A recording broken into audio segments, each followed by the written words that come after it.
What's going on, guys? Hybrid here, and I'm bringing you a new type of video today, a fact video where I go over 10 facts that you probably didn't know about the Bulbasaur family. Now, when I say the Bulbasaur family, I'm talking about any kind of cool and interesting facts about Bulbasaur, Ivysaur, and Venusaur from any part of Pokemon, whether it's the anime, games, TCG, spin-off, manga, or anything else in the series. I plan on posting 2 fact videos a week. The formula for now is going to be 3 videos about the respective starter families, and then a final fact video talking about the group of starters as a whole. This formula will only last for the duration of the starter groups, so once I'm done with all 7 of them, we're going to change things up. But as you can tell, we're going to be starting off the list with the Kanto starters. If you do enjoy these videos and want me to make more, be sure to hit or punch that like button, and if you don't like the video, hit that dislike button. Let me know how you feel. If you want to vote for which of the starter groups I should cover next, then be sure to become a Patreon today for as little as $1 per month to have access to a bunch of cool perks such as this one. But if you don't want to, don't worry, as your viewership is more than appreciated. Comment on what fact you didn't know about or that you thought was interesting. Also, let me know any cool facts that you may have about any of the starter families. Share this video around, subscribe if you haven't already, and hit that bell icon beside the subscribe button if you want to stay up to date and know when I'll post videos such as the 10 facts you didn't know about the Charmander family video. Now, with all that out of the way, let's look at the 10 facts that you didn't know about the Bulbasaur family.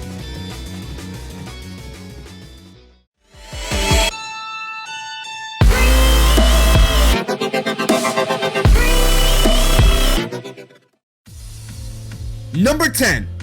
Normal art of Bulbasaur shows it to have red eyes. However, early art from the Pokemon series shows the player character from the red and green games alongside the 3 starters and Pikachu. And as you can see here, Bulbasaur once had gray eyes and a snout of sorts, kinda like a plant dinosaur pig. Still cute though. Number 9. Ivysaur is the only second stage grass poison type Pokemon to not evolve by an evolutionary stone. The first generation of Pokemon came packed with grass poison types. 9 of the 14 grass types were all grass poison types. These grass poison types consisted of the Bulbasaur family, the Oddish family, and the Bellsprout family. To get Victory Bell and Vileplume, you need to use the Leaf Stone on Weepinbell and Gloom respectively. Whereas to get Venusaur, you just need to level up Ivysaur to level 32 or higher. Even to get Blossom, you need to use the Sunstone on Gloom. And generations afterwards, Roselia got Roserade as an evolution, and guess what? You gotta use a Shiny Stone for that one too. Ivysaur, you really are the top percentage of grass poison types, my friend. Number 8. Venusaur is actually Ken Sugimori's least favorite Pokemon. This is because of Venusaur's complex design, which made it incredibly difficult to draw.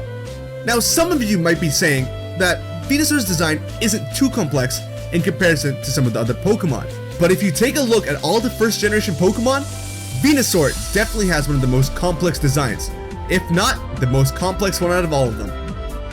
Number 7. Besides Pikachu, Bulbasaur is the Pokemon that Ash has kept in his possession the longest. Every single member of Ash's team has been released or given away to someone at one point or another. Butterfree fell in love and flew away. Pidgeot had to protect a bunch of Pidgey and Pidgeotto, and Ash never came back to get it. Charizard and Charizard Valley, and Squirtle and the Squirtle Squad. You can even say that Pikachu was released at some point with the episode Pikachu's Goodbye in the anime. But this has never happened with Bulbasaur. Bulbasaur has stayed with Ash and at the lab with the rest of Ash's Pokemon for the entirety of the series. It even stayed back with Ash when all the Ivysaur and the Venusaur were forcing it to evolve. Bulbasaur is the definition of loyal. It played a very prominent role in the Indigo League, the Orange Islands, the Johto League, even after Ash got Chikorita, and it even came back a few times while Ash was in Hoenn and the Battle Frontier. Why did Bulbasaur join Ash and Hoenn, you ask? Well, it was primarily because it was brought back to help May's newly caught Bulbasaur. And that leads us to number 6. Bulbasaur is the very first Pokemon to be owned by more than one main character. Yeah, that's right. Ash and May both owned a Bulbasaur, and that was the first time in the entire series where 2 main characters owned the same Pokemon. First in the Pokedex, first to be owned twice, and it's a pretty cute Pokemon, so it deserves it. Shauna also owned a Bulbasaur in the X and Y series, which is now an Ivysaur. May's Bulbasaur has evolved fully into a Venusaur, and Ash's Bulbasaur has decided to remain a Bulbasaur. So together, the three of them cover the entire evolutionary line. Number 5. After Pikachu and Meowth, Bulbasaur is the third most common Pokemon in the anime. Yeah, that's right, with 3 different important characters owning Bulbasaur, and Ash's Bulbasaur pretty much making a prominent appearance throughout half the entire anime, Bulbasaur has the bronze medal for the Pokemon with the most anime appearances. Number 4. No NPC owns a Venusaur in Pokemon Red and Blue, besides your rival, and that's only if you pick Squirtle at the beginning of the game. Yes, Charizard and Blastoise are owned by other trainers in the game. Even Bulbasaur and Ivysaur are used by other trainers, but no one seems to use a Venusaur. This means that if you pick Charmander at the beginning of your journey, there's absolutely no way for you to get Venusaur's data in your Pokedex without trading someone. You can see this as Venusaur not getting enough love, but I think this made Venusaur a bit more rare back in those days, and everyone wants a rare Pokemon, so maybe, just maybe, the developers were giving Venusaur a little bit of subtle love there. Number 3. In Super Smash Bros. Brawl, between all 3 of the Pokemon trainers' Pokemon, Squirtle, Ivysaur, and Charizard, Ivysaur is the only one that does not know any HM moves. Squirtle's moveset has Waterfall in the mix, and Charizard's moveset contains Rock Smash as well. Ivysaur knows Bullet Seed, Razor Leaf, Vine Whip, and Solar Beam.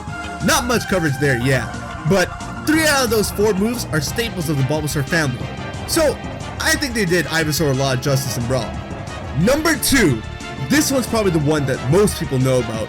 The entire English Bulbasaur family cannot be traded over the GTS, because in 5th generation, all Pokemon that had inappropriate or offensive words in their regular names were banned from being traded without an appropriate nickname.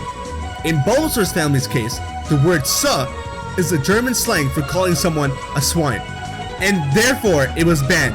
However, it is important to note that this only applies to the English versions of these Pokemon, as other Bulbasaur, Ivysaur, and Venusaur from other languages are in the clear. For example, a Japanese Bulbasaur is called Fushiginde, and since it doesn't contain "suh" in its name or any other inappropriate or offensive words, it can still be traded over the GTS as is. Number 1. Now, this is probably the one that most people didn't know about. The Invisible Shiny Bulbasaur glitch. This is a glitch that is primarily accessible through using Action Replay codes, otherwise known as AR codes, on the 4th gen games, but it can be accessed through the Pomeg glitch as well. Now, what is the Invisible Shiny Bulbasaur glitch, and where does it get its name from? The Invisible Shiny Bulbasaur is a glitch where you encounter a normal type glitch Pokemon that's always shiny, and it has the cry of a Bulbasaur. Its sprite appears outside the frame, making it appear invisible, but it also has the stars that a shiny Pokemon has when it appears. And while you can't see the stars, you can definitely hear them, and that's where this glitch gets its name from. This Pokemon is also always male, at level 0, and has 0 HP and no usable attacks, causing it to struggle every time. Now, I don't know too much about glitches, but this one seems a bit complicated. The Invisible Shiny Bulbasaur can appear either on your side of the field or the opponent's side of the field, and once it does appear, chances are the game is now broken. I think everyone that saw or heard that encountered the Invisible Shiny Bulbasaur reported that their games were now unusable and regretted encountering the glitch entirely. So, I don't recommend trying it out. However, I will leave a Bulbapedia link down below so you guys can learn more about the glitch, as well as a few videos of people who encountered this glitch themselves. But it's crazy how Bulbasaur has an entire glitch dedicated to it, almost the same way Mew does. There's no way this could have been anything but number 1. I'm curious to know how many of you knew about that last fact. I didn't even know about it until I did research for this video. But that's all the facts that we have for today. Thanks for watching, guys. If you guys want more facts, be sure to subscribe and hit that bell icon like I mentioned earlier, so you'll know when the video on the 10 facts about the Charmander family is up. Be sure to show your support on the video, become a Patreon today. I really hope you guys enjoyed this video. Like I mentioned earlier, your viewership is greatly appreciated, and I thank each and every one of you for it. I'll see you guys in the next video, alright? Take care, have a great day, and catch you guys later. Bye!